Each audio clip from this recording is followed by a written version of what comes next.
నమస్తే అండి. అందరు ఎట్లున్నారు? మంచిగా ఉన్నారా? ఈరోజు మీతో ఒక ముఖ్యమైన ముచ్చట చెప్పాలని గిట్లయితే వచ్చిన. మనందరికీ కార్తీక దీపం గుర్తుంది కదా, తెలుసు కదా అందరికీ. సీరియల్ అంటే ఎంత ఇష్టమో కదా. అందులో జరిగే ప్రతి సన్నివేశాన్ని ఎంతో ఓపికగా చూస్తాం కదా.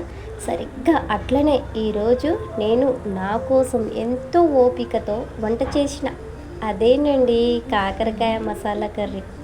నిజం చెప్పాలంటే నాకు చేపల పులుసు అంటే చాలా ఇష్టం అండి. నాకు చేపల కూర తినాలని ఉంది, కానీ తినలేను. సిజరిన్ అయ్యి 6 నెలలే అవుతుంది కదా, అందుకోసమే. అయితే నేనేమనుకున్నా, కాకరకాయనే చేపలు అనుకొని చేసేసుకుందాము, ఇంకా తిందాము, బాగుంటుంది, చేద్దాము అనుకున్నాను. చూడండి, ఆరోగ్యం కోసం ఇంకా ఆశను అదుపులో పెట్టుకుంటూ చేపల కూర తినలేకపోతున్నాననే బెంగ ఉన్నా నేను ఎంతో ఓపికతో ఆ టెన్షన్ అన్నీ మర్చిపోయి అన్నీ పక్కన పెట్టేసిన.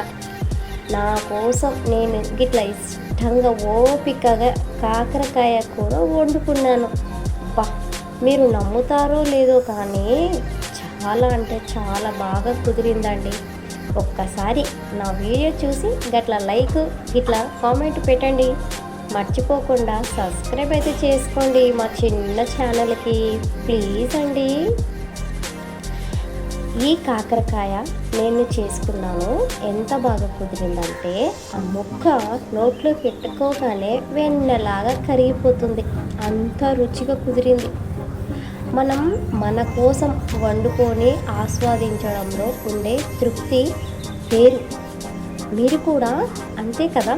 జీవితంలో ఎన్నో కష్టాలు, టెన్షన్లు ఉన్నా కూడా కాసేపు వాటన్నిటినీ పక్కన పెట్టండి అబ్బా.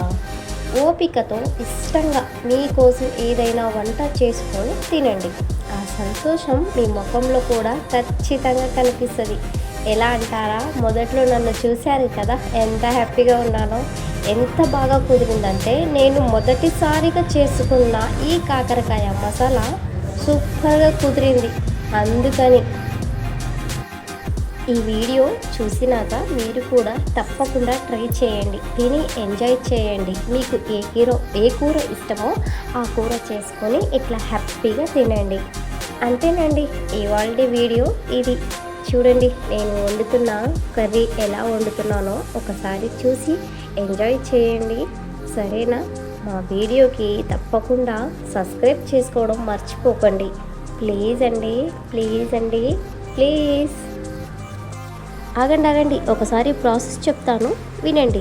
ముందుగా పల్లీలు, నువ్వులు, కాజు, యాలకులు, లవంగాలు, చెక్క, జీలకర్ర, ధనియాలు వీటన్నిటిని మంచిగా వేపుకొని పక్కన పెట్టుకున్న అందులోనే కొంచెం కారం, పసుపు, ఉప్పు వేసి మిక్సీ పట్టి మసాలా పొడి రెడీ చేసుకున్న కాకరకాయను నూనెలో దోరగా వేయించిన పక్కకు తీసి, ఇప్పుడు ఆ మిక్సీ పట్టిన పొడిలో కొంచెం నీళ్ళు పోసి ఆ మసాలాను కాకరకాయ లోపల అలా మ్యాష్ చేసి మంచిగా దట్టించి పెట్టుకోవాలి. తర్వాత కడాయిలో కొద్దిగా నూనె పోసి ఉల్లిపాయలను దూరగా వేయించుకొని అందులో కొంచెం అల్లం వెల్లుల్లి పేస్ట్ వేసామంటే ఆ వాసన ఆహా గుమగుమలాడుతుంది. ఆ తర్వాత మసాలా దట్టించిన కాకరకాయలను అందులో వేసి కాసేపు మగ్గనించి ఆ తర్వాత కొంచెం కరివేపాకు, మిగిలిన మసాలా, ఇంకాస్త నీళ్ళు, కొద్దిగా చింతపండు రసం పోసి మూత పెట్టేసిన కూర మంచిగా దగ్గర పడ్డాక పైనుంచి కొత్తిమీర చల్లుకుంటే అబ్బా గుమగుమలాడే కాకరకాయ మసాలా రెడీ. నిజం చెప్తున్నా, తింటుంటే నోట్లో పెట్టుకుంటేనే వెన్నలాగా కరిగిపోతుంది, అంత రుచిగా కుదిరింది. మనం అంటే ఏమనుకున్నారు? మన కోసం మనం వండుకొని తింటుంటే ఉంటుందబ్బా, ఆస్వాదించడంలో ఉండే తృప్తి వేరే లెవెల్. మీరు కూడా జీవితంలో చిన్న చిన్న కష్టాలు, టెన్షన్లు ఉన్నా కాసేపు పక్కన పెట్టండి అబ్బా. గిట్లా నచ్చిన కూరలు ఓపికతో చేసుకొని తింటే పోయేదేముంది చెప్పండి? కాస్తంత గ్యాస్, కాస్తంత వంటరే, కాస్తంత పని, అంతే కదా. మన ముఖంలో మాత్రం ఆనందం అయితే కనిపిస్తుంది కదా, ఖచ్చితంగా కనిపిస్తుంది. మీరు కూడా గిట్లా చేసుకొని తినండి. మీకు గనక నా వీడియో నచ్చితే లైక్ షేర్ సబ్స్క్రైబ్ చేయడం మర్చిపోకుండా అబ్బా. మా చిన్న ఛానల్కి మీరు సపోర్ట్ చేస్తారు కదా, మీరు చేస్తారని నేను వెళ్ళిపోతున్నాను. మీరు చేయండి, నేను చూసుకుంటాను సబ్స్క్రైబ్ చేశారో లేదో అని. ఓకేనా? మరి ఉంటా. మళ్ళా వాయిస్ ఓవర్ ఇస్తుంటే పిల్లలు వెనక నుంచి నన్ను గుంజి గుంజి కొడుతున్నారు, అందుకని ఉంటా మళ్ళా. బాయ్. ఒకసారి మా వీడియో చూసి సబ్స్క్రైబ్ చేసుకోండి బా. మా ఓన్కి ట్యూషన్ చెప్పాలనంట, మరి నేను వెళ్తాను. ఉంటా మళ్ళా. మళ్ళీ వీడియోతో ముందుంటాను. ఓకేనా?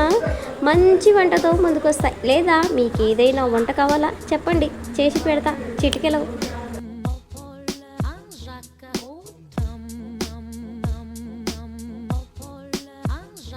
Oh